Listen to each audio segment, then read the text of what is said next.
오늘 설교는 어떤 면에서 성경이 말씀하는 헌상에 대한 요약판입니다. 핵심 요약이자 어떤 이렇게 엑기스라고 할 수 있어요. 그렇기 때문에 오늘 말씀을 여러분이 좀 잘 들으셔서 여러분의 평생에 이 신앙생활, 특별히 헌금 생활을 하는 데 있어서 지표로 삼을 수 있는 말씀이 되면 좋겠다라고 생각이 됩니다.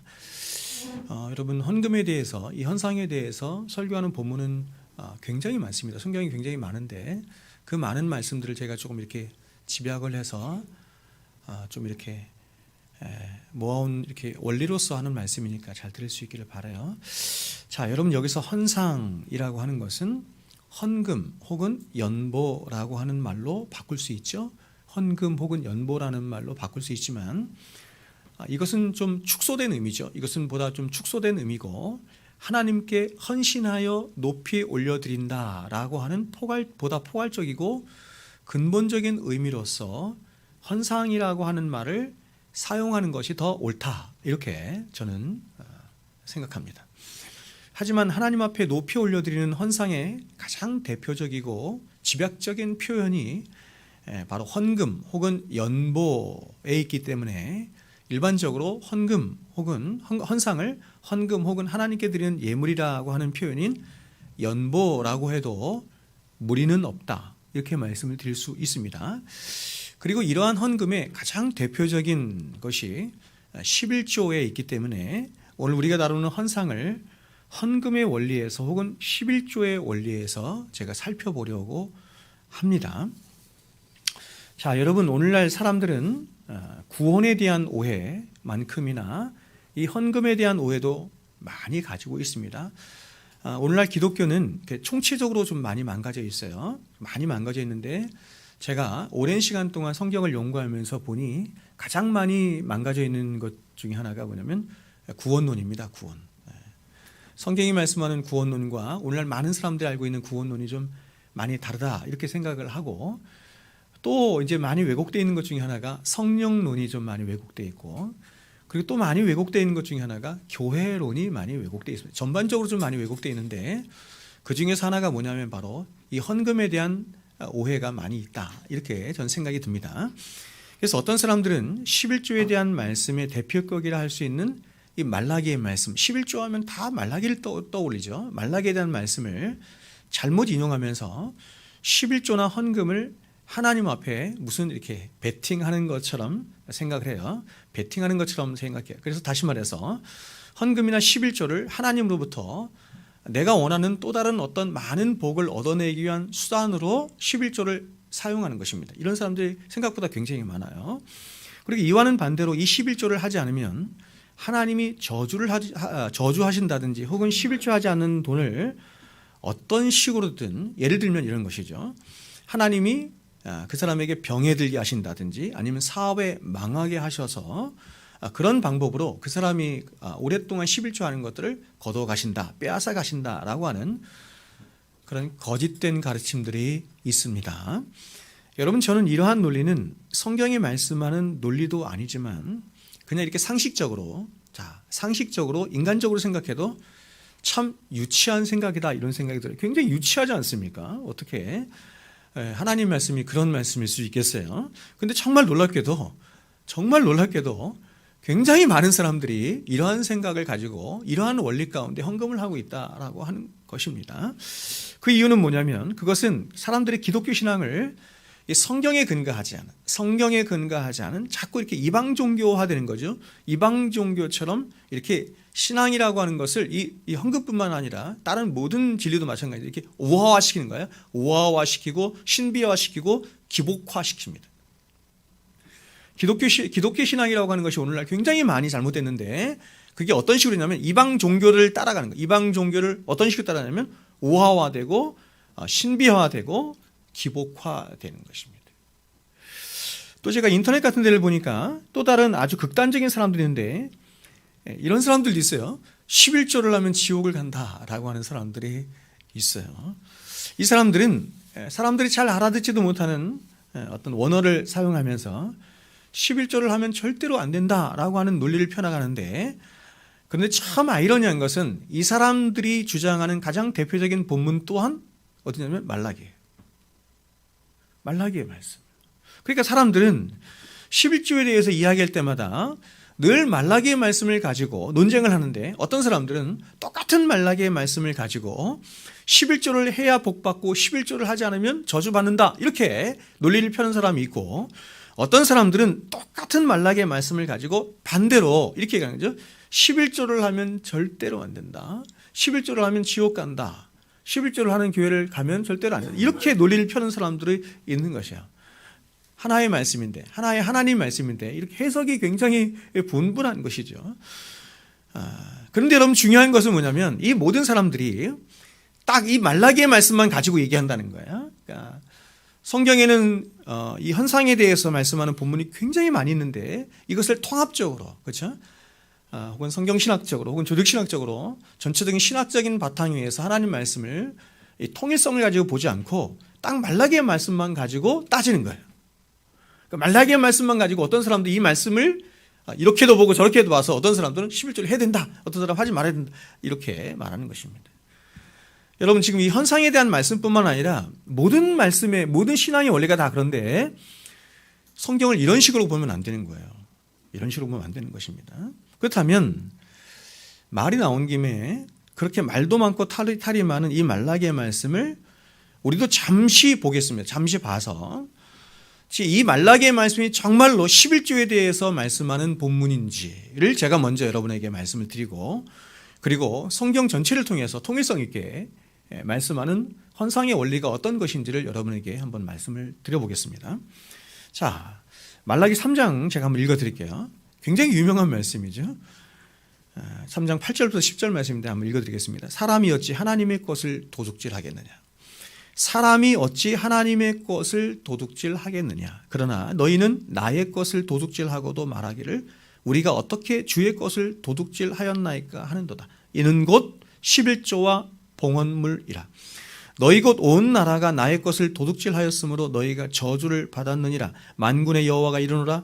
너희의 온전한 11조를 창고에 들여 나의 집에 양식이 있게 하고 그것으로 나를 시험하여 내가 하늘문을 열고 너희에게 복을 쌓을 곳이 없도록 붙지 아니하는가 보라. 이렇게 말씀. 자, 여러분, 이러한 본문을, 자, 저 보세요. 이러한 본문을 이렇게 성경신학적인 이렇게 조망이 없으면 이 말씀을 그냥 문자 그대로만 보기 때문에 이 말씀을 제대로 해석할 수가 없는 거예요.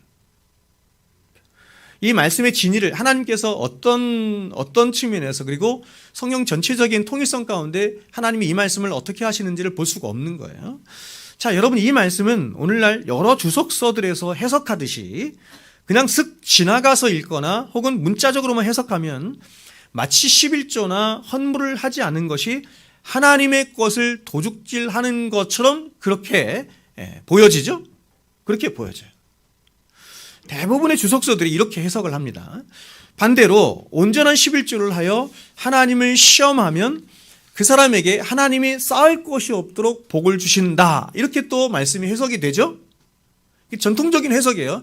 주석을 보면, 목사들이 주석을 보잖아요. 근데 주석을 보면 대부분의 주석에 이렇게 해석을 한단 말이에요. 그러니까 이런 해석을 따르면 복과 저주가 어디에 달려있냐면 11조에 달려있는 거죠. 11조에 달려있어요. 그러니까 지금까지 한국교회 대부분의 많은 목사님들이 이렇게 해석을 했고 이런 말씀을 가지고 사람들을 위협을 했다, 이런 말이죠. 하지만 이 말씀은 그런 말씀이 아닙니다. 자, 먼저 8절에서 이렇게 말해요.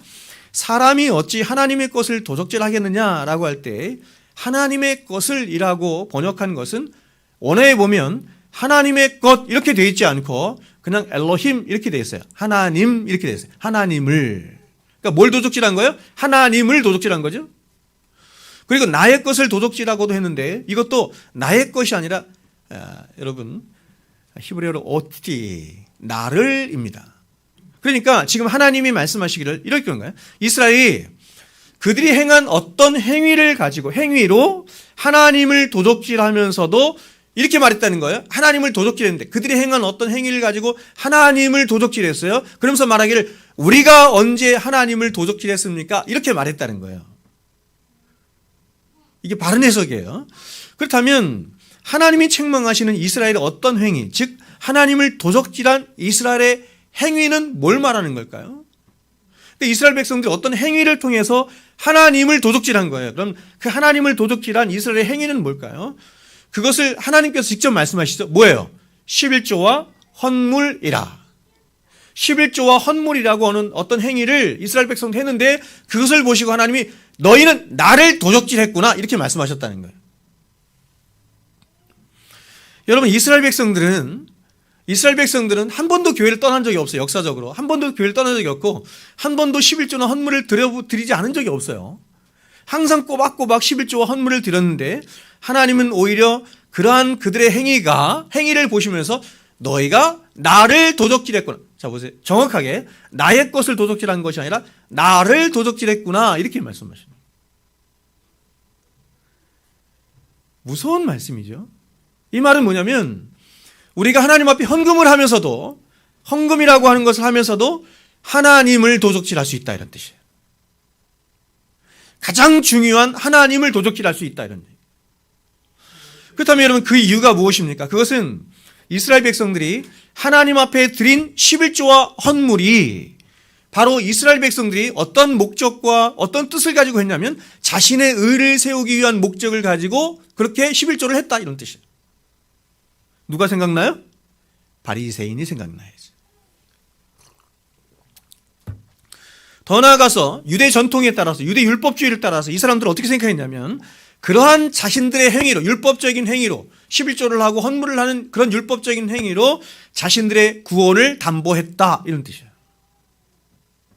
그래서 하나님은 그렇게 자신들의 의를 세우기 위해 행한 이스라엘 백성들의 율법적인 행위인 11조와 헌물을 하나님이 보시고 뭐라고 했냐면 너희는 나를 도적질했구나 이렇게 말씀하셨다. 근데 그런 율법주의가 온 나라 안에 가득한 거예요. 이스라엘 백성들의 온 나라 안에 가득해서 이스라엘이 하나님으로부터 저주를 받게 되었다. 이렇게 말하는 거예요.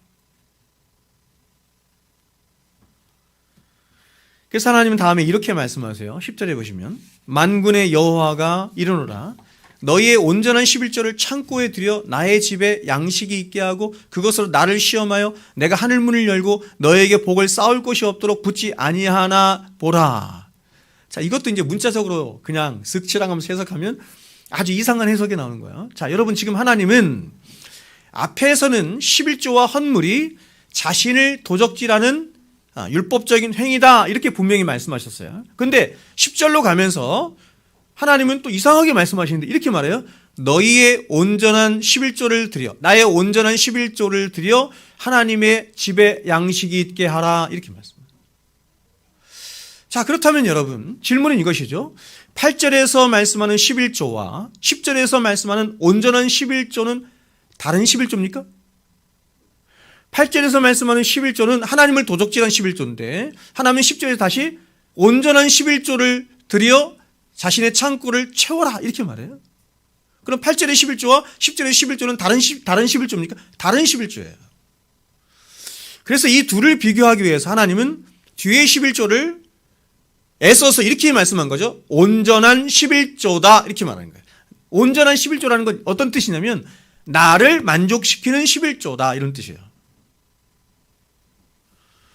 그렇다면 여러분 이 둘의 궁극적인 차이가 뭐냐면 이것입니다. 앞에 11조는 아까 말씀드린 것처럼 사람의 의가 목적이 된 11조인 거예요. 사람의 의가 목적이 되고 사람의 의가 원인이 된 11조죠. 뒤에 11조는 말 그대로 진짜 하나님의 창고를 가득 채울 수 있고 하나님의 의를 만족시킬 수 있는 그 온전한 11조. 여러분 하나님의 창고를 채울 수 있는 하늘나라를 채울 수 있는 하나님의 의를 만족시킬 수 있는 11조가 뭐예요? 예수 그리스도. 아멘. 예수 그리스도. 그러니까 여러분 지금 이스라엘 백성들이 11조라고 하는 율법적인 행위로 뭘 도둑질했다? 예수를 도둑질했다 이런 뜻이에요. 그러니까 저주를 받지. 여러분 성경이 말씀하는 11조는 뭐냐면 우리가 11조라고 할 때 11조라는 말은 산술적으로 계산해서 10분의 1이라는 말이 아니에요. 11조로 번역된 마아세르는 10의 대표 이런 뜻이에요. 10의 대표. 여기서 10은 열이라고 하는 아사르에서 유래한 것으로 10계명의 율법을 말하는 것이고 이렇게 1부터 10가지의 율법을 조합하면 수많은 율법들이 나오잖아요. 그래서 구약의 율법이 613가지. 그런데 하나님은 진리를 그 10계명이라고 하는 10가지 대표들로 뭐 하신다? 설명을 하신다는 거예요. 근데 그 10개는 이 하나로만 대표되고 목적되는 것이야 라고 하시죠? 율법은 한 가지 얘기하는 거란 말이에요. 그렇죠? 율법은 한 가지 얘기하는 거죠?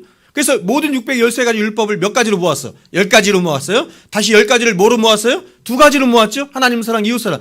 또 다시 하나로 모았죠? 뭐예요? 사랑.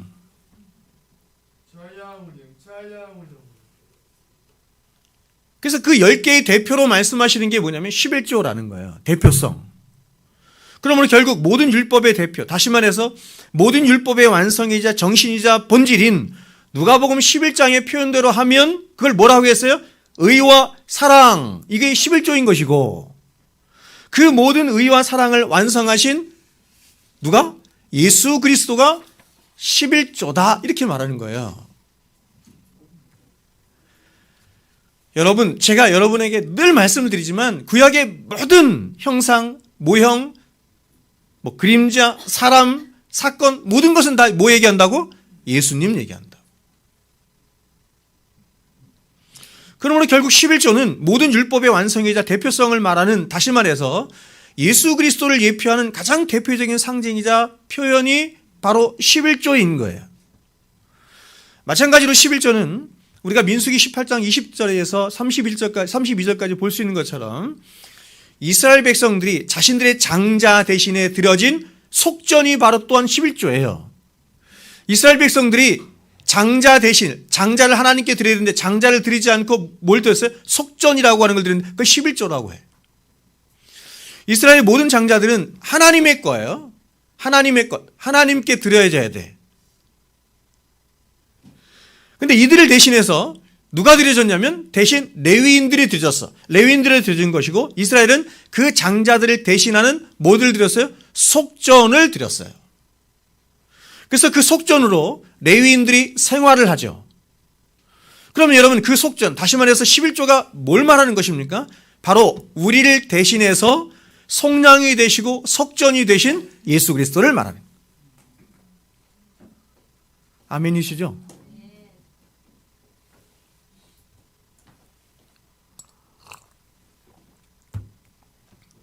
그러므로 지금 하나님은 너희가 진짜 하나님 앞에 드려서 하나님 앞에 곳간을 채워야 할 것은, 진짜 하나님의 곳간을 채울 수 있는 것은 이렇게도 말할 수 있겠네요. 너희들의 의가 목적이 된, 바리새인처럼 너희의 의가 목적이 된 그 율법적인 행위로 인한 11조나 헌물이 아니라 오직 참된 의와 사랑이 되신 예수 그리스도가 담긴 11조로 하나님의 곳간을 채워야 한다. 이렇게 말하는 거예요.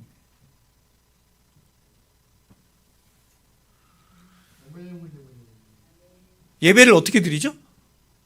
예수님이 못 박으셨잖아요. 예배를 어떻게 드려요? 영과 진리로 드리죠. 영과 진리로 드리는 것 제가 여러 번 설교했어요. 영과 진리로 드린다는 것은 한마디로 무슨 예배냐면 예수로만 드린다 이런 뜻이에요. 우리들의 기도에, 말씀에, 헌상에, 모든 것에 뭘 담아 드린다? 예수를 담아 드린다. 지금 그 말씀하는 거란 말이에요. 너희가 11조 헌물을 갖고 왔는데 거기에는 너의 의가 담겼구나. 그래서 나를 도적질했구나. 이렇게 말씀하시는 것이고, 너희가 헌물을 드리든지 11조를 드리든지 기도를 하든지 뭘 하든지 나에게 와서 드릴 때 뭘 담아 드려야 된다? 예수를 담아 드려야 된다. 왜요? 하나님은 예수만 받아요.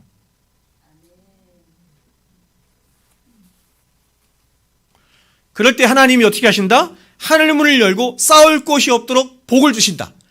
무슨 뜻이에요? 구원을 주신다.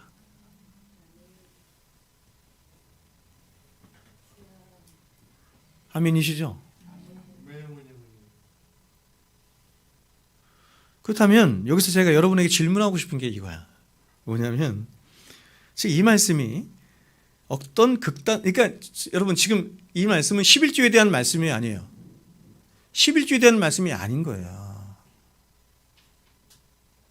복음이냐 율법이냐 그 얘기하는 거야 지금. 그러면 여러분 제가 질문하고 싶은 건 뭐냐면 이 말씀이 어떤 극단론자들이나 율법 폐기론자들이 말하는 것처럼 11조라고 하는 것을 하지 말라는 거예요? 그런 말씀이 아니라는 뜻이죠.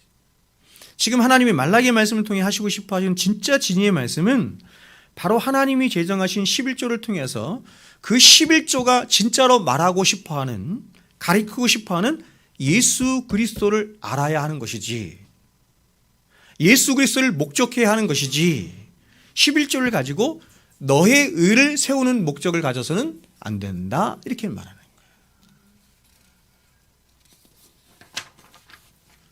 그래서 우리의 속전이 되시고 우리의 온전한 11조가 되신 주님이, 자, 오늘 우리가 읽은 본문을 통해서 이렇게 말씀하신 거예요. 그분이 그걸 이거 지금 이 말씀을 다 아시면서 말씀하는 거죠. 마태복음 23장 24절 오늘 본문이죠. 화 있을 진짜 외식하는 서기관들과 바리새인들이요. 그러니까 여러분, 외식하는 서기관들과 바리새인들은 누구를 말하는 거죠? 이스라엘 백성들. 그들이 그렇게 했단 말이에요. 너희가 박하와 회양과 근처와 11조를 드려. 여러분, 여기서 박하와 회양과 근처라는 건 뭐냐면 채소를 말하는 거예요. 아주 세밀한 것까지도 이들은 다 11조를 하나님 앞에 드린 거예요. 계산하면서. 목적이 뭐였어요? 근데 자기 의. 들었는데 율법에 더 중한 바, 율법에 더 중한 바라는 거 뭐냐면 율법에 진짜 가리키고 싶어하는 그것, 이거예요. 정의와 긍휼과 믿음은 버렸도다. 그러나 예수님께서 이렇게 말씀해요. 이것도 행하고 저것도 버리지 말아야 할지니라. 여러분, 예수님이 다 풀어서 말씀해 주시잖아요. 여러분, 무슨 말씀이냐면 지금 주님이 박하와 회양과 근처의 11조라고 말씀하시는 것은 뭘 말하는 거냐면 율법을 말하는 거예요. 그런데 하나님이 그러한 율법을 주신 이유는 그 율법에 더 중한 바, 혹은 그 율법이 목적하는 바, 바로 하나님의 의와 긍휼과 믿음을 배우도록 하시기 위함이다. 이것을 누가복음에서는 뭐라 했냐면 의와 사랑이다, 이렇게 말씀했어요. 의와 사랑, 뭐 말하는 거죠? 예수 그리스도. 예수님이 의가 되셨죠? 어디에서? 십자가에서. 이게 로마서 말씀이잖아. 한 의가 되사. 그분이 사랑을 완성하기 위해 오셨죠? 그죠? 613가지의 모든 율법은 사랑을 향해서 가요. 그 사랑이 누군데? 예수. 그러니까 지금 주님은 율법을 버리라는 말씀을 하시는 것이 아니고, 또 그 율법으로 자신의 의를 나타내는 기회를 삼아서도 안 된다고 하시는 것이고, 바로 그 율법이 진짜 말하고 싶어하고 목적하는 그 예수 그리스도의 의와 사랑과 긍휼을 나타내는 도구가 되어야 한다, 이렇게 말씀하는 거예요. 그래서 주님이 마지막에 이렇게 말씀하셔요.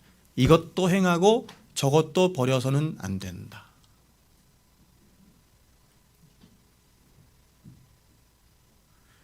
형식도 버려서도 안 되고 형식 속에 담겨있는 진짜 진리도 버려서도 안 된다. 그렇다면 성경은 이 헌상 혹은 헌금에 대해서 무엇이라고 말씀할까요? 제가 통일성 가지고 말씀을 드릴게요. 먼저 이 헌금의 유래, 특별히 11조의 유래를 어떤 신학자들은 믿음의 조상인 아브라함에서 찾아요. 그 이유는 아브라함이 성경에 등장하는 최초의 11조를 드린 사람이기 때문이죠. 하지만 보다 포괄적인 의미에서 성경이 헌상을 이야기할 때 이 헌상은 인간이 하나님을 인식하는 때부터 했다, 이렇게 말해야 돼요. 인간이 하나님을 인식하여 하나님께 제사를 드리고 무엇인가 하나님께 드리는 때부터, 그러니까 성경에는 그것을 가인과 아벨이 하나님 앞에 제사를 드리는 때로부터 말하고 있지만, 우리는 더 거슬러 올라가서 아마도 아담 때부터 이 헌상은 존재했을 것이다, 이렇게 생각을 하는 거예요. 왜요? 아담도 하나님을 인식했으니까. 하나님을 인식하면 하나님 앞에 헌상을 드릴 수밖에 없다는 거예요. 근데 그 헌상을 뭐로 드린다? 예수로 드린다. 그리고 그 이후에 이 헌상은 노아 시대 때도 있었고, 아브라함을 비롯한 이삭과 야곱과 같은 족장 시대 때도 있었고, 그리고 이러한 헌상이 이제 제도적으로 정착이 되는데, 그때가 언제냐면 모세 시대, 가나안 시대, 그리고 그 이후에 사사 시대와 왕정 시대를 거쳐서 포로기 시대와 그리고 예수님이 오신 이후인 이 신약 시대까지 헌상이라고 하는 것은 늘 존재해 왔습니다. 제가 인터넷 같은 데를 보니까 어떤 목사들은 구약은 율법이고 신약은 복음이기 때문에 구약과 신약은 완전히 분리된 것처럼 해서 구약의 모든 율법들이 다 폐기된 것처럼 설교를 해요. 그 구약 버려야지 그럼. 제가 이따 다시 말씀드리겠지만 그렇게 성경을 보는 것은 잘못하는 거예요.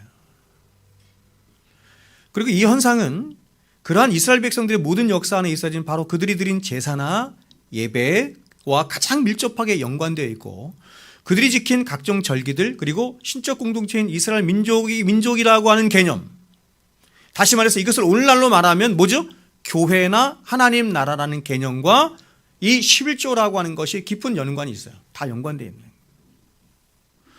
따라서 이러한 구약의 모든 제사들이나 절기들이나 이스라엘 민족 자체나 교회 등이 결국 보세요.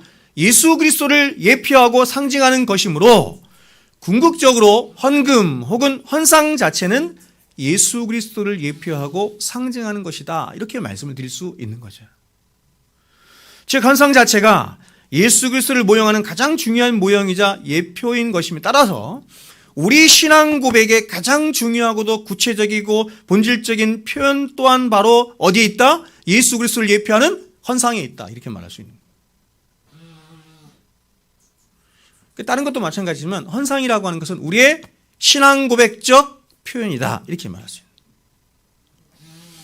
그러므로 이렇게 헌상이 구약의 모든 제사법이나 절기나 율법들 그리고 신약의 교회와도 다 연관성이 있기 때문에 우리가 헌상에 대해서 바르게 알려면 이런 것들 다 살펴야죠. 제사법, 절기, 율법, 교회 이런 걸 다 살펴서 이것들이 어떻게 11조와 어떻게 예수 그리스도와 연관되어 있는지를 그 원리를 다 살펴야 되는 거예요. 따라서 저는 이 모든 헌상들에 대한 원리들을 이러한 본문들을 제가 설교를 할 때 또 살필 때마다 여러분들에게 하기로 하고 오늘은 이 헌상이 갖는 성경적인 기원과 역사적인 증거들 그리고 특별히 이 헌상의 대표로 할 수 있는 11조가 갖는 하나님 나라의 입장에서의 그 목적과 필요와 의무에 대해서 여러분에게 말씀을 드리도록 하겠습니다. 자, 여러분 조금 전에 말씀드린 것처럼 헌상은 그 유래를 하나님의 백성들이 하나님을 인식하던 때부터 존재했다 이렇게 말씀을 드릴 수 있어요. 그러니까 대부분 이제 많은 목사님들이 헌상을 자꾸 이렇게 아브라함 때부터 시작하는데 거기부터 시작하면 안 되고 하나님을 인식하는 때부터 헌상은 존재했어요. 당연한 겁니다. 왜냐하면 헌상이란 하나님을 예배하는 하나님의 백성들이 하나님 앞에 자신들의 신앙을 고백하는 신앙 고백의 가장 중요한 표현이자 하나님의 은혜가 임하도록 하는 은혜의 가장 중요한 통로 또한 뭐였냐면 헌상에 있었어요. 그래서 멀게는 아담과 가인과 아벨 시대 때부터 그리고 노아와 족장 시대와 사사 시대와 왕정 시대까지 그리고 신약 시대의 교회 시대까지 이 헌상은 항상 존재한 거예요. 당연하겠죠. 왜냐하면 하나님을 예배한다라고 하는 것은 하나님을 신앙 고백하는 거잖아요. 하나님을 신앙 고백하는 것이고 그 하나님의 은혜가 통로, 하나님의 은혜가 우리에게 임하는 거잖아요. 근데 은혜가 임하는 통로 또한 헌상에 있고 하나님 앞에 신앙 고백하는 것 또한 헌상에 있기 때문에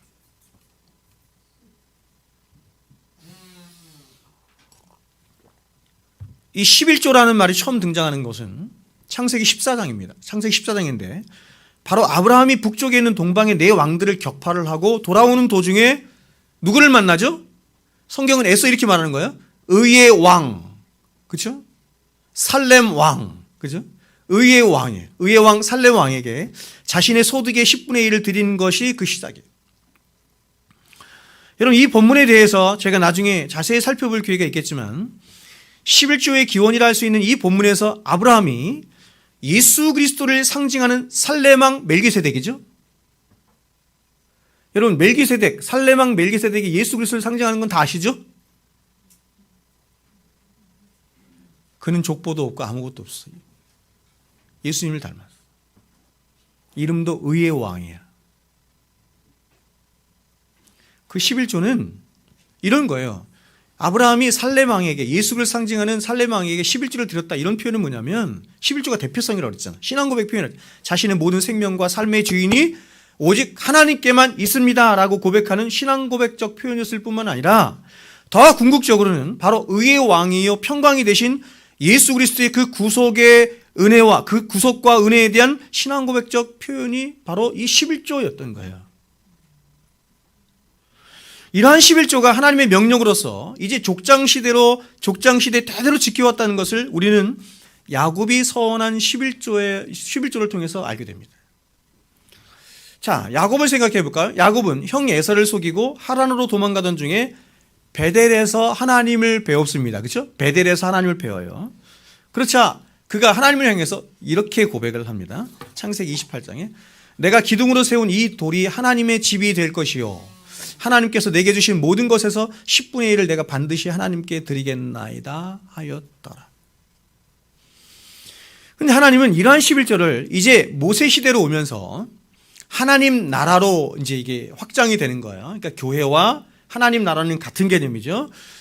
모세 시대에 오면서 하나님 나라이자 신적 공동체를 할 수 있는 이스라엘을 유지하고 이스라엘 경영하며 이스라엘로 하여금 제사장 나라로서의 사명을 감당하도록 하기 위해서 이스라엘 민족 전체에 부과된 한 제도이자 의무로서 이 11조라고 하는 것을 제정해요. 하나님이. 그리고 이러한 모세의 율법과 정신은 이제 신약적인 맥락에서 하나님이 세우신 교회로 하여금 이 교회를 유지하고 보존하며 또한 교회의 사명을 감당하도록 하는 측면에서의 헌금의 목적과 같은 맥락으로 발전시키십니다. 항상 정신은 뭐라고요? 예수 그리스도. 근데 이렇게 하나님이 모세의 율법을 통하여 세우신 11조에는 세 가지 11조가 있습니다.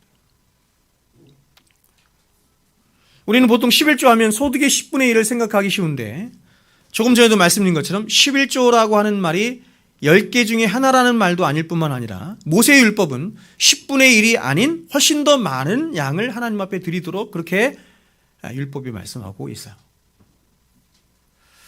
먼저 첫 번째 11조는 레위기 27장 30절과 민수기 18장에 등장하는 것으로 바로 누구를 위한 11조나 이렇게 하면 레위인들과 제사장들을 위한 11조입니다.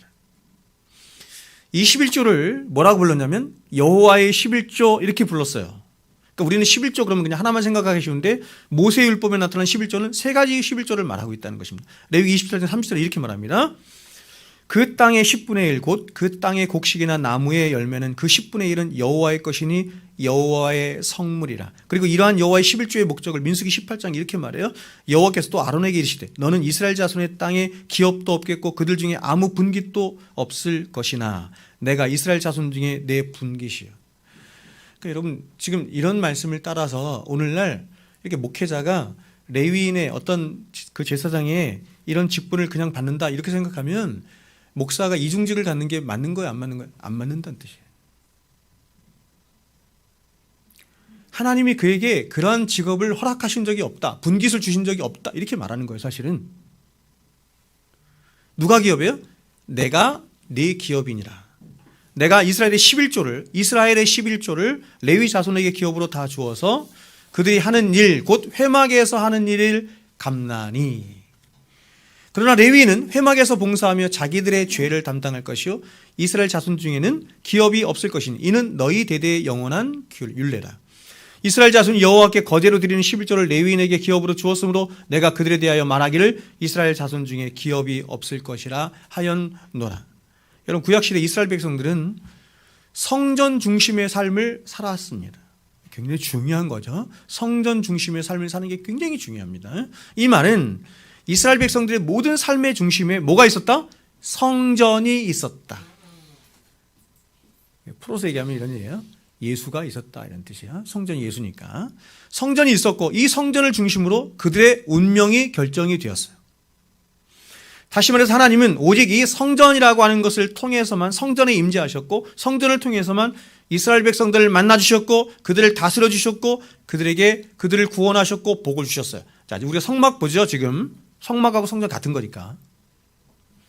그런데 오직 이 성전에서만 봉사하며 성전의 일을 하도록 하나님이 따로 구별해서 세우신 사람들이 있는데 그들이 바로 누구예요? 레위인들이고 제사장들이에요.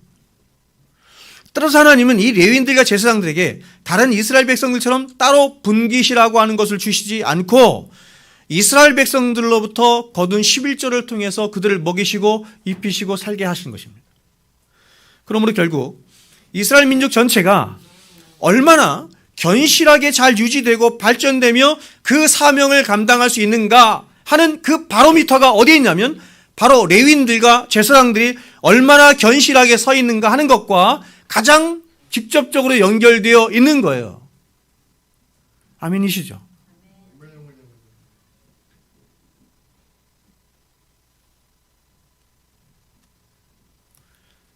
이걸 좀 이렇게 풀어서 좀 얘기하면, 신학적인 의미로 풀어서 얘기하면, 여러분들의 모든 운명과 삶이 어디와 직결되어 있냐면 교회와 또 교회에서 선포되는 말씀과 직결되어 있다, 이렇게 말해요. 즉 레위인들과 제사장들이 얼마나 자신들이 맡은 성전을 섬기는 일과 또 그 성전으로부터 나오는 하나님의 말씀으로 이스라엘 백성들을 어떻게 잘 가르치고 인도하는가에 따라서 이스라엘 백성들의 운명이 결정이 된 거예요.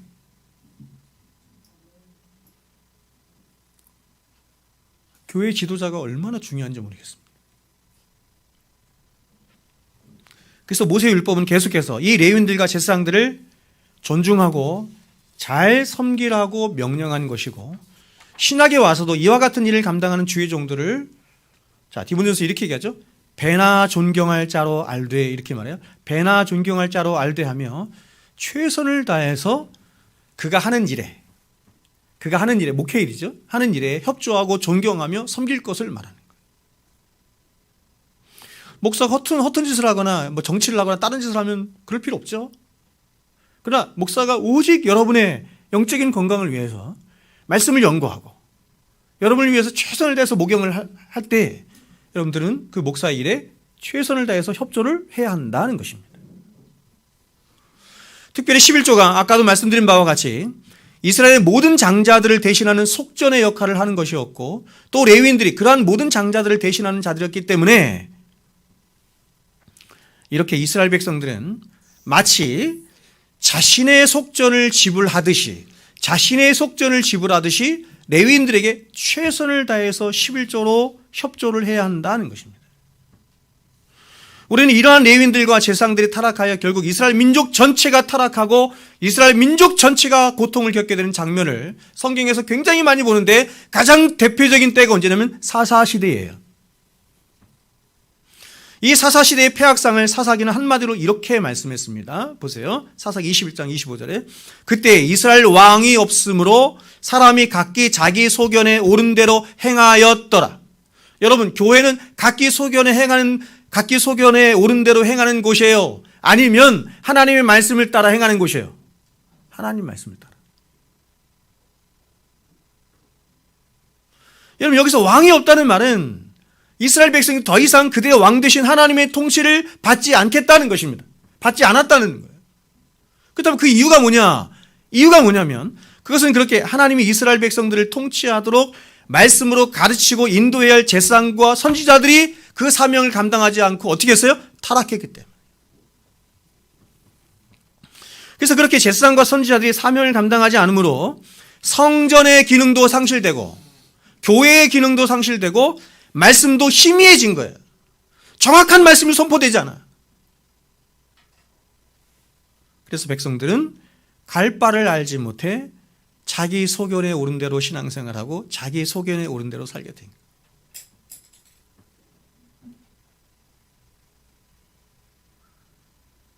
자기 소견에 옳은 대로 믿어요. 저는 이게 파다하다고 생각해. 자기 소견으로 자기가 믿고 싶은 하나님 믿고, 자기가 믿고 싶은 예수님 믿고, 자기가 믿고 싶은 대로 교회 다니고, 자기가 믿고 싶은 대로 신앙생활하고, 자기가 믿고 싶은 바에 따라서 구원도 자기가 설정해.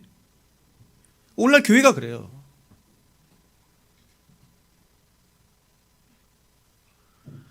성경이 왜 필요한지 모르겠어요. 성경은 막 사람들이 자신의 유익을 위해서 그냥 갖다 쓰는 것밖에 안 되는 것 같아요.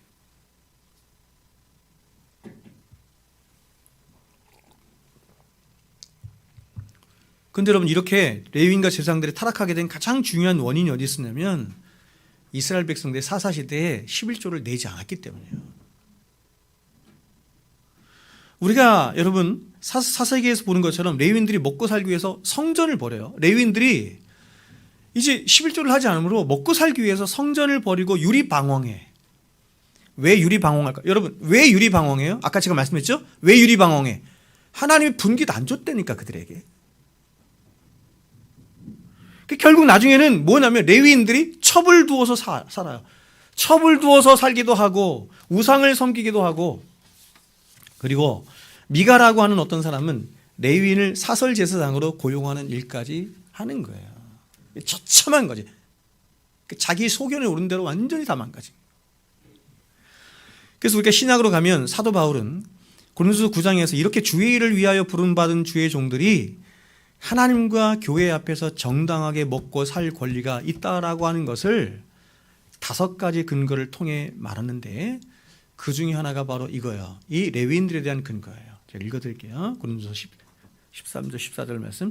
성전의 일을 하는 이들은 성전에서 나는 것을 먹으며 제단에서 섬기는 이들은 제단과 함께 나누는 것을 너희가 알지 못하느냐. 이와 같이 주께서도 복음 전하는 자들이 복음으로 말미암아 살리라 명하셨느니라. 사도는 이외에도 여러 가지 근거를 가지고 주의 일을 하는 자들에게 마땅히 먹고 살 권리가 있다라고 하는 것을 말씀하는데 먼저 이렇게 얘기해요. 누가 자비량하고 병정을 다니겠느냐 하며 아주 이 통상적이고 일반적인 예를 가지고 얘기해요. 야, 상식적으로 생각해봐. 상식적으로 생각해봐. 누가 자비량하면서 그렇게 군인이 돼서 나라를 위해서 충성하겠니? 나라가 먹을 것을 줘야지. 일반적인 상식적인 예라는 거예요. 두 번째는 곡식을 밟아 떠는 소에게 망을 씌우지 말라라고 한 모세의 율법을 들어서 또한 설명해요. 두 번째. 세 번째는 뭐냐면 신령한 것을 뿌렸은즉 너희 육신의 것을 거두기로 가다하겠느냐 하며 가장 중요한 하나님의 말씀을 맡은 자들이 육신에 거두는 것을 어찌 과하다 하겠느냐 이렇게 말합니다. 마지막으로 복음 전하는 자들이 복음으로 말미암아 살리라 하신 주님의 말씀을 근거로 마땅히 복음 전하는 자들에게 그들이 살 수 있는 모든 것을 교회가 제공해야 함을 말씀하는 것입니다.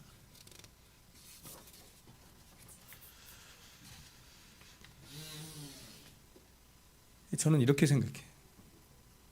저는 이렇게 믿어요. 그 목사는 성도들이 사는 것만큼 살면 돼요. 맞아요? 그러니까 이게 교회가 욕을 먹는 게 뭐냐면 막 목사들이 억대 연봉을 받고 막 그러니까 이런 게 잘못된 거예요. 성도들이 평균적으로 사는 삶만큼만 살면 돼. 너무 가난하게 살아도 안 돼. 성도들이 가난하게 살면 목사가 가난하게 살면 어떤 일이 발생하냐면 이 레위인처럼 되는 거예요. 자꾸 기웃거려.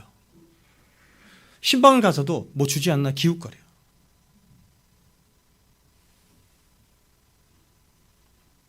저는 제가 여러분에게 말씀드렸지만 신방 가서 자 여러 번 받았는데 한 번도 제가 받지 않았어요. 다 교회 하라고 해요. 그렇게 하지 않겠다는 거예요.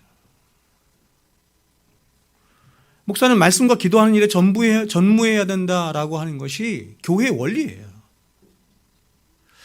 자, 이제 이스라엘 백성들이 하나님께 드린 두 번째 11조가 있는데 그 11조가 뭐냐면 신명기 14장 21절부터 29절에 나오는데 제가 22절과 23절만 읽어드릴게요.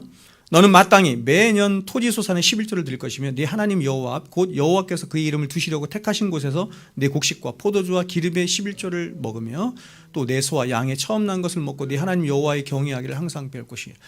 자, 여러분 이스라엘 백성들이 드린 두 번째 11조가 뭐냐면 이 11조를 잔치 11조라고 불러요. 자, 아까 11조는 어떤 11조예요? 여호와의 11조, 두 번째는 잔치 11조. 이것은 이스라엘 백성들 모두가 성소에 들어가서 거기서 함께 먹고 마시며 하나님을 예배하기 위한 축제의 일환으로서 드리는 11조가 바로 그것입니다. 간단하게 말하면 오늘날로 말하면 교회를 유지하고 교회의 모든 전반적인 활동과 행정적인 일을 위해서 사용하는 11조 이렇게 말할 수 있겠죠. 우리 교회로 말하면 월세를 내고 관리비를 내고 여러분들 식사를 하는 것 이런 것들 11조를 말하는 거예요. 마지막 세 번째 11조가 있는데 구제와 선교를 위한 11조가 바로 그것입니다. 신명기 14장부터 28절 29절 이렇게 말해요. 매 3년 끝에 좀 다르죠. 보세요. 매 3년 끝에 그의 소산의 10분의 1을 다 내어 네 성읍에 저축하여 너희 중에 분깃이나 기업이 없는 레위인과 내 성 중에 거류하는 객과 및 고아와 과부들이 와서 먹고 배부르게 하라. 그리하면 네 하나님 여호와께서 내 손으로 하는 범사에 내게 복을 주시리라. 여러분 이 세 번째 11조는 다른 두 번째 11조와 달리 매년마다 하지 않고 매 3년마다 하도록 하나님이 명령하세요. 그리고 그 목적은 이스라엘 백성들 가운데 있는 가난한 사람들, 고아와 과부와 나그네들을 위한 것이다. 이렇게 말씀해요. 그러니까 구분하죠. 하나님이 이 세 번째 11조를 구분하시는 거예요. 그 드리는 방법도 구분하시는 거예요. 자, 여러분 우리 교회가 자, 헌금을 일반 헌금과 선교 헌금을 따로 구분하죠. 따로 구분하는 이유가, 따로 구분하고 따로 집행하고 따로 관리하는 중요한 이유 중에 하나가 여기에 근거한 거예요.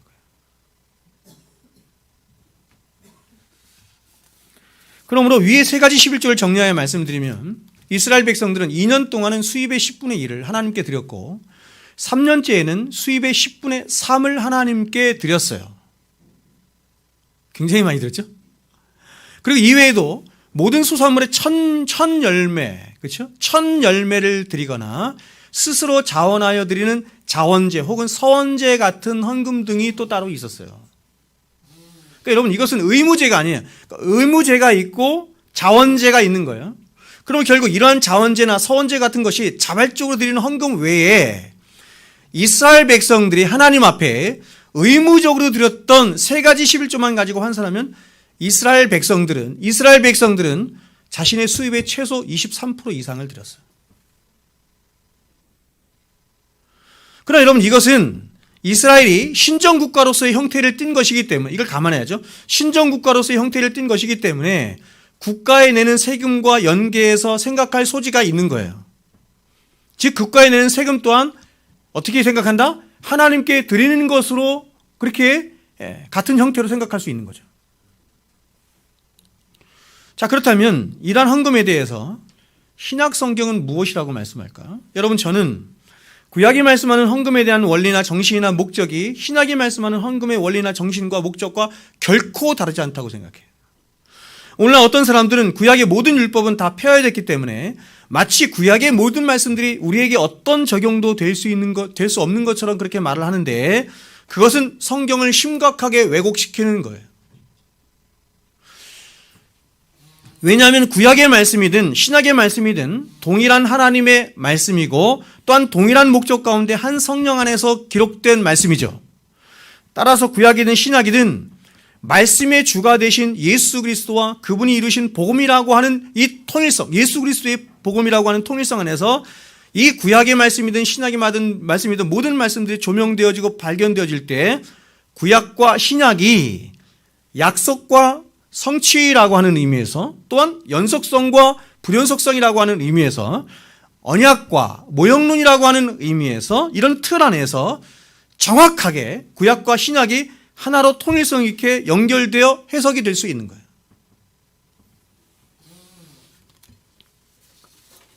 그래서 이런 성경신학이라고 하죠. 제가 성경신학적인 관점이 없는 사람들은 이 설교를 어디에 주로 많이 하냐면 신학에 두고 많이 하는 거예요.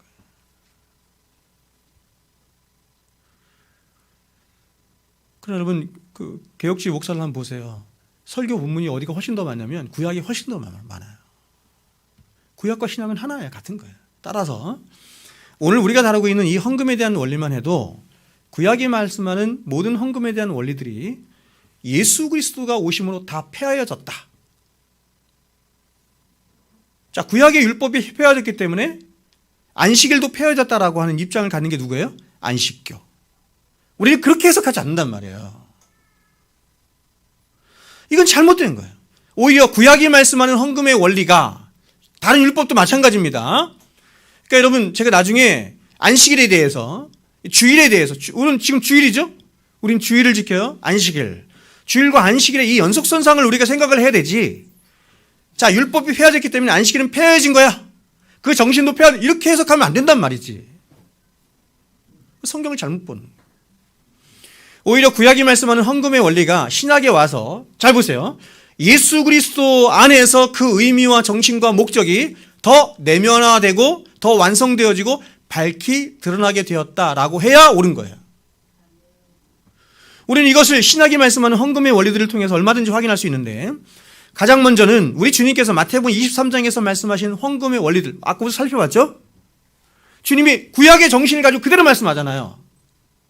혹은 과부의 두랫돈의 이야기나, 그리고 바울이 고린도전서에서 말한 헌금의 원리, 그리고 고린도후서 9장 전체를 통해 말씀한 헌금의 원리들이 구약의 율법에서 말씀한 헌금의 원리나 그 정신이나 목적과 전혀 다르지 않을 뿐만 아니라 오히려 그 율법의 정신을 더 승화시키고 내면화시키며 완성시키고 있다는 사실을 우리는 얼마든지 알 수 있습니다.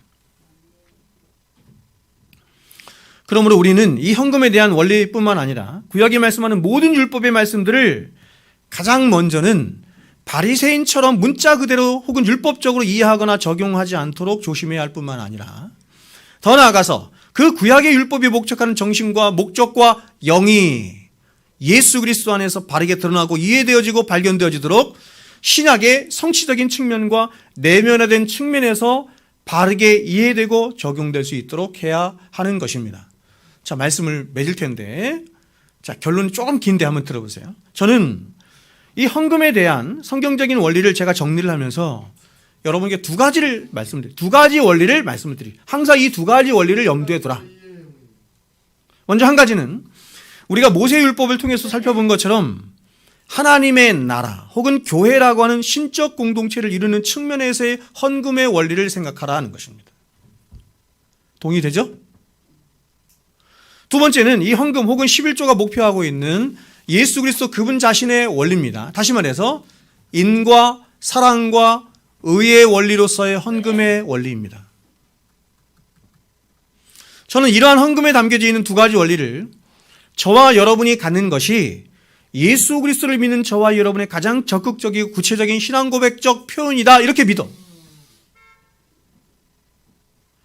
먼저 우리가 앞선 모세의 율법에 나타난 세 가지 11조의 원리를 통해 살펴본 것처럼 우리가 하나님 앞에 드리는 헌상은 모든 믿는 자들이 반드시 가져야 할 바로 하나님의 교회를 세워나가고 하나님의 나라와 의를 구하기 위한 성도된 자로서 마땅히 가져야 할 성도의 가장 중요한 사명이자 책임이자 권리라고 할 수 있습니다.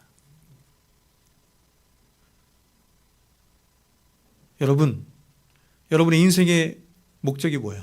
여러분의 인생의 사명이 뭐예요? 웨스트민스터 신앙고백서 제1번, 소리문답 제1번은 우리의 인생의 목적을 이렇게 정의하여 말했습니다. 사람의 제일 된 목적은 하나님을 영화롭게 하고 영원토록 그분을 즐거워하는 것입니다. 그렇다면 여러분, 하나님을 영화롭게 하는 게 뭐예요? 이것을 우리는 여러 가지로 표현할 수 있겠지만 가장 궁극적으로는 우리 자신이 하나님의 거룩한 성전이 되어가는 것이죠. 첫 번째, 또 이러한 사명을 지닌 성도들이 모인 교회를 한몸 되어 이루어가고 그 교회를 증진시키며 더 나아가서 그 교회를 향한 하나님이 주신 사명을 잘 감당하는 거예요. 여러분, 오늘날 사람들은 다들 자기 중성 안에서 다 자기만을 위해 살고 자기만의 이름을 내며 자신이 목적한 삶을 이루고 성취하는 삶에만 그렇게 몰두하며 살기 때문에 다 자기야. 그래서 신앙생활도 자기를 위한 신앙생활을 하는 경우가 거의 다반사예요. 그렇기 때문에 우리 자신이 하나님의 거룩한 성전으로 지어져가는 것이 우리 인생의 목적이다 라고 한다든지, 또한 그러한 성들이 모인 교회를 잘 세우고 지켜나가는 것이 또한 우리의 사명이다 라고 한다든지, 더 나아가서 주님이 직접 말씀하신 것처럼 하나님 그분의 나라와 의를 세워나가는 것이 우리 인생의 가장 중요한 목적이 되는 것이다 라고 말하면 사람들은 이게 잘 와닿지 않는 거예요. 왜냐하면 늘 자기를 위해 살거든. 교회도 자기를 위해서 다니거든.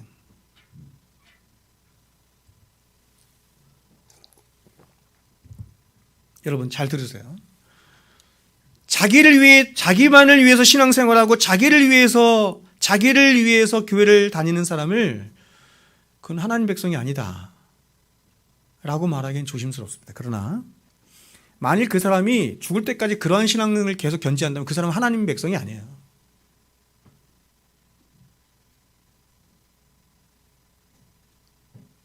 하나님이 우리를 구원하신 목적이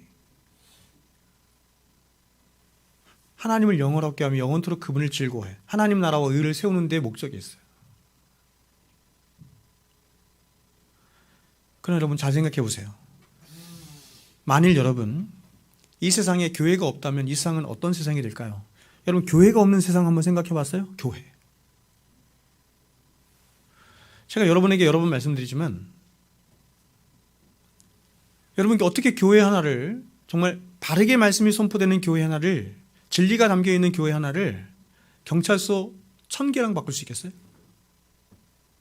물론 경찰서도 중요합니다. 물론 세상에 있는 다른 기관들도 하나님이 일반 은총 안에서 우리는 두 나라 백성으로 살기 때문에 이 나라 백성으로 살기에 부족함이 없도록 하나님께서 세우신 것이기 때문에 중요합니다. 그러나 교회가 없다면 어떻게 우리가 하나님 말씀을 들어서 그 말씀을 통해서 구원받을 수 있어요? 그리고 만약 교회가 있어도 그 교회가 교회로서의 바른 역할을 하지 못한다든지 그 교회가 가진 사명을 바르게 감당하지 못한다고 한다면 과연 우리가 사는 이 세상은 어떻게 되고 여러분은 어떻게 되겠어요? 여러분, 교회가 없는 세상은 끔찍한 세상인 거예요. 교회가 없는 우리 개인은 끔찍한 거예요. 그래서 여러분, 교회가 권징을 하거든요. 권징을 할 때 마지막 권징이 뭔지 아세요? 출교예요, 출교. 교회에서 내쫓는다는 얘기. 내쫓는다는 것은 정말 그야말로 내쫓는다 이런 뜻이 아니라 정말 그를 사랑함으로 교회가 없는 어머니와 같은, 칼빈이 교회를 어머니라고 했잖아요. 어머니의 품이 없는 세상에서 살아가는 그 비참함이 어떤 것인지를 맛보게 하는 거예요. 그래서 회개하고 돌아오도록 하는 마지막 세 번째 권징이 뭐냐면 출교예요.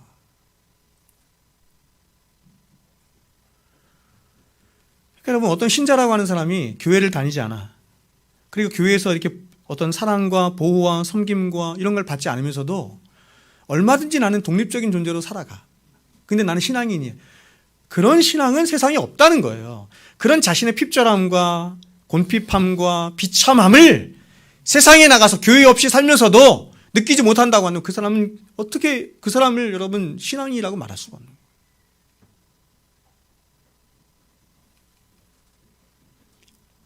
하나님은 정해놓으셨어요. 그렇게. 성도가 교회 안에서 자라가도록 교회의 보호를 받으며 교회 말씀의 지도를 받으며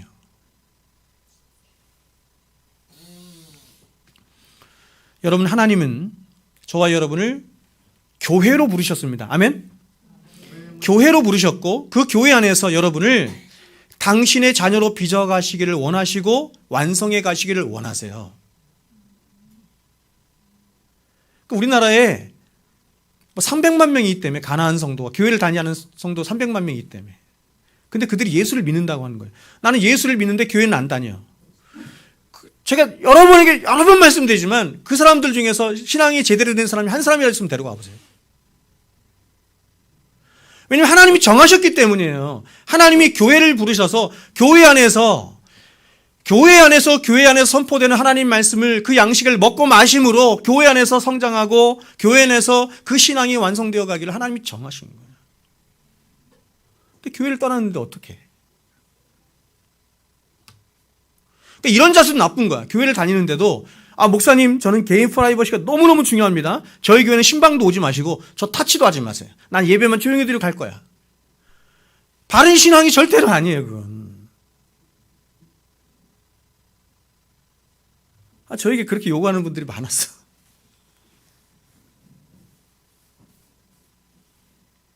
저는 목양하는 사람이잖아요. 목양, 그렇죠?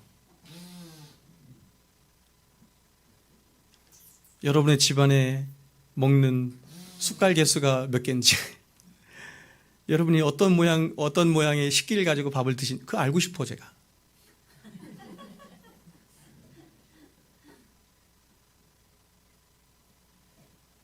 제가 여러분들을 위해서 기도하잖아요. 제가 목양자예요. 그럼 마음을 열고 첫 번째는 목사에게 마음을 열고 오셔야 되고 두 번째는 서로에게 문을 열어야 되는 거예요.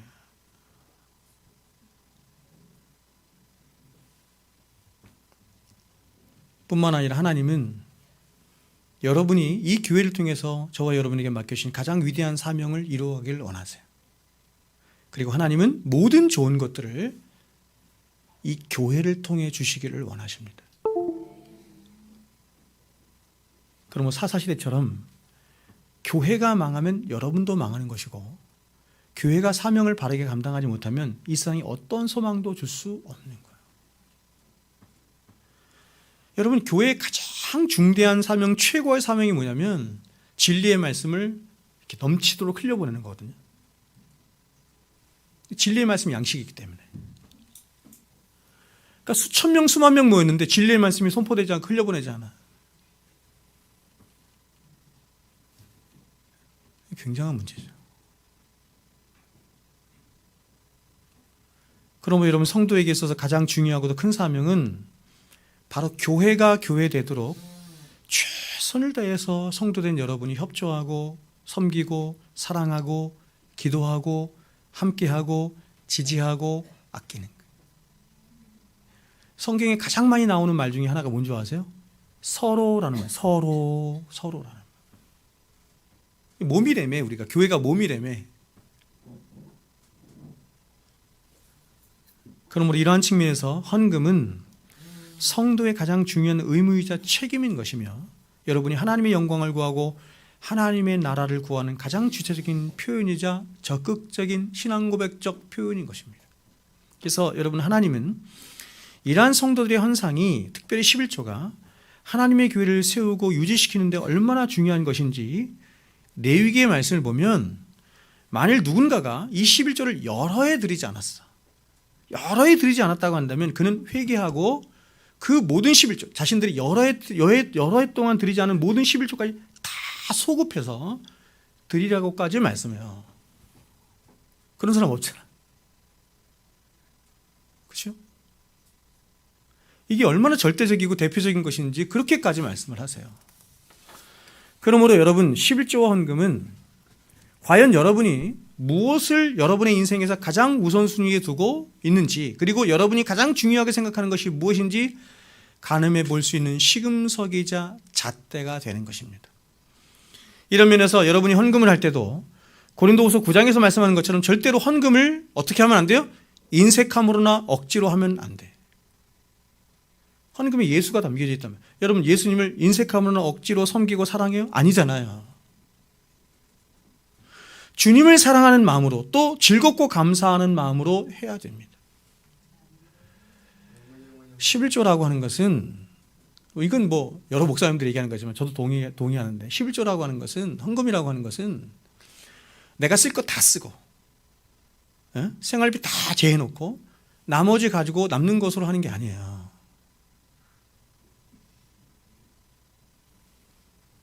먼저 주의 것을 따로 떼어놓고 대표성을 가지고, 주님, 이번 한 달도, 이 시간도, 내 인생도, 내 재물도 모든 것이 다 하나님의 것입니다 라고 하는 그 대표성, 그렇죠? 그 신앙 고백을 가지고 하나님 앞에 먼저 따로 떼어놓는 거예요. 그래서 옛날 우리 믿음의 선배들은 헌금을 할 때 어떻게 했냐면, 항상 여러분 어디입니까? 은행에 가서 새 돈으로 바꿔와서 그렇게 정성을 들여서 하든지, 은행에 이렇게 새 돈이 없을 때는 항상 어떻게 했냐면 다림미로 이렇게 달아서 갖고 와서. 저는 여러분에게 이렇게 말씀드립니다.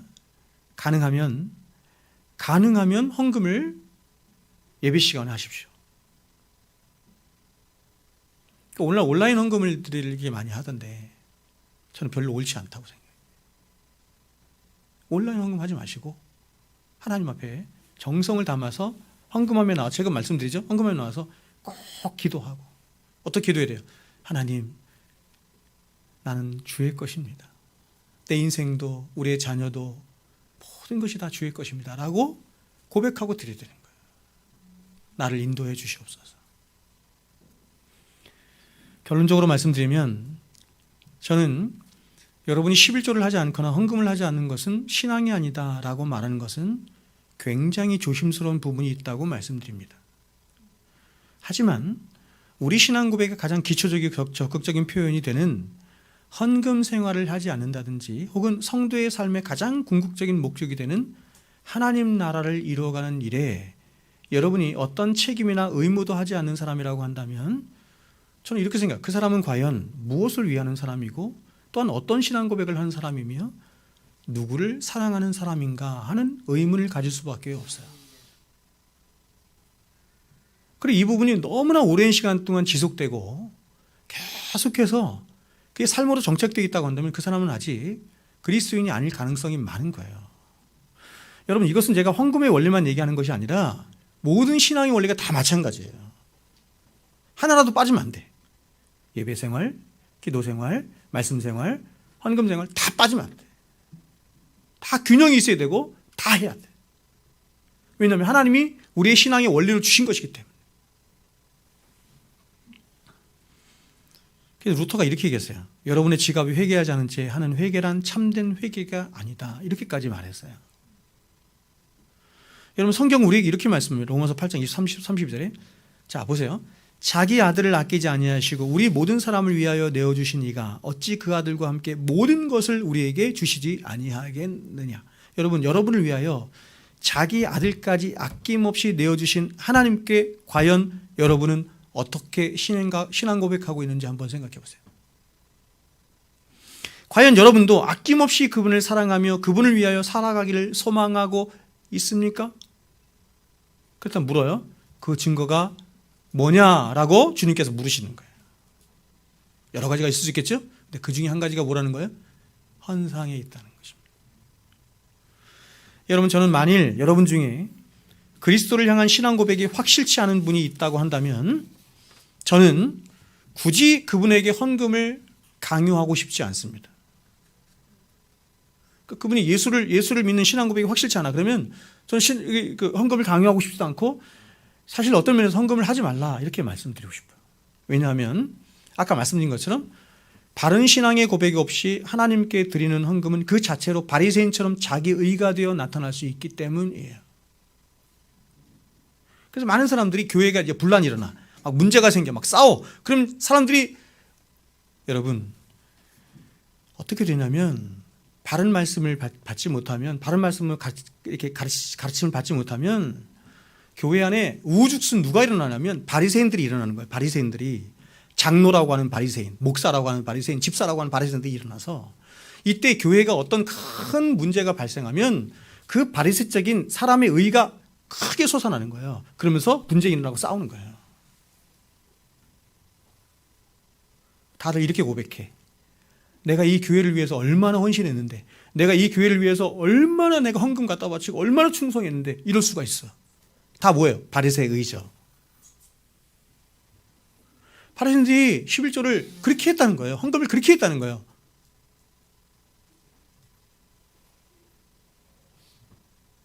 우리가 여러분 은혜로 하는 것이지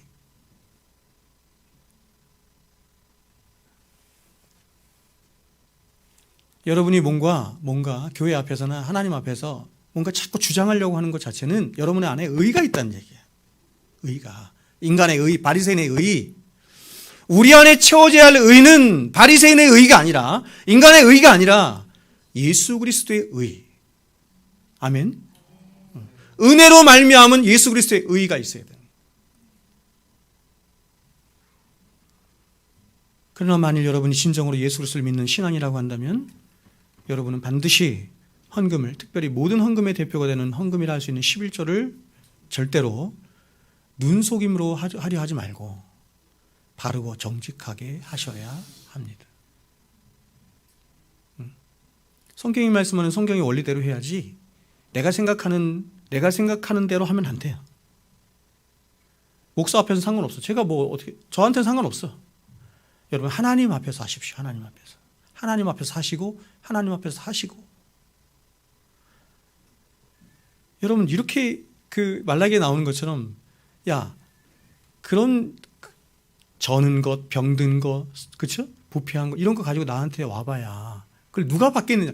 그거 가지고 누구에게? 총독에게 가서 한번 들어봐라. 걔가 기뻐하겠느냐? 예수를 담은 온전한 것을 하나님께 드리시고 예수를 담은 마음과 정성과 뜻을 다하는 헌금 생활을 여러분 하시기를 바라고 그렇게 모든 면에서 신앙생활을 그렇게 하나님 앞에서 하실 수 있는 저와 여러분이 되었으면 좋겠습니다.